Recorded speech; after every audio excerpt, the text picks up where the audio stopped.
Getting an invite to go out on the Gulf is always a treat. When Captains Jean and Jerry Coleman invited us to join them for a cruise around Anclote Island, we were delighted. That our good friends and fellow Rotarians, Pia and Mikael Andreeson, would join us made the outing even more special. Pia and Mikael are visiting from Luleå, Sweden. We got to the dock and Jean and Jerry were already prepping their 42-foot trawler, Makin Memories, for the voyage. These seasoned captains seldom need any help.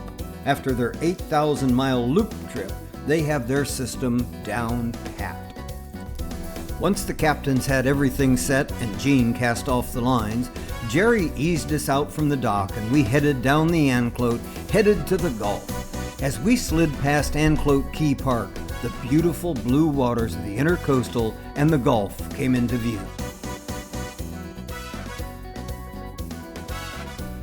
Once out in the Gulf, we all settled in. We moved topside for most glorious Gulf views.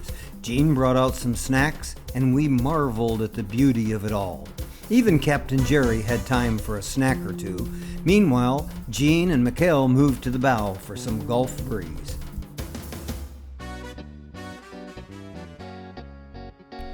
We eased through the 1.5 to 2 foot waves, watching the shore slide by.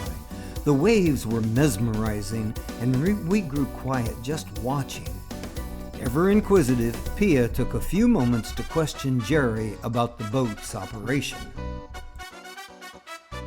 The rest of us were content to watch the Anclote lighthouse in the distance. Jerry told us of a man who built a platform on the island and said the government could not stop him. It is Seminole land. The government did stop him, but they could not tear down the structure. It is there to this day. Mid was well protected from the sun with her wide-brimmed hat, but she kept a careful eye on the captain. Something about the sea, it quiets the soul. Mikael had a quiet moment and settled in for a moment of reverie. No quiet time for the captain, however. Well, maybe he had one gull that kept an eye on him. Captain has to drive the boat, watch the weather, note the current, look over his gauges, and keep his rowdy passengers in line. All the while, we demanded that he keep a sharp eye out for dolphin. He did not disappoint. As a lone seagull watched over us, Captain Jerry spotted a pair of dolphin, and Captain Jean went forward to see if they had moved to the bow. They had, and we all went forward, of course not the captain, to watch these delightful creatures. With the loop flag flying behind her, Jean urged us to the bow. Take a minute and watch these beautiful, loved swimmers.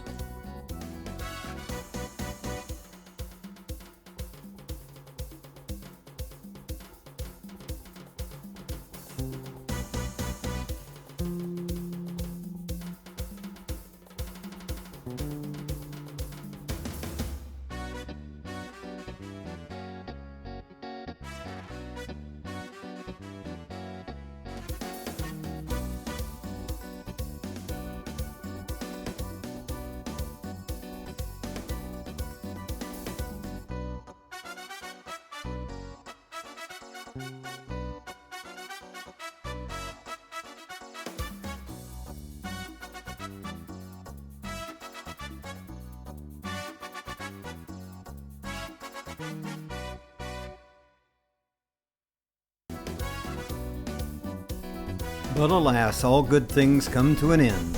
After a lovely cruise, we entered the mouth of the river and began the slow cruise back to the marina. Heading up the river, a crab boat passed us. One of the crabbers, a wise guy no doubt, held up his snow crab with crackers and gloated that he was eating on high. We all envied him such a delicacy.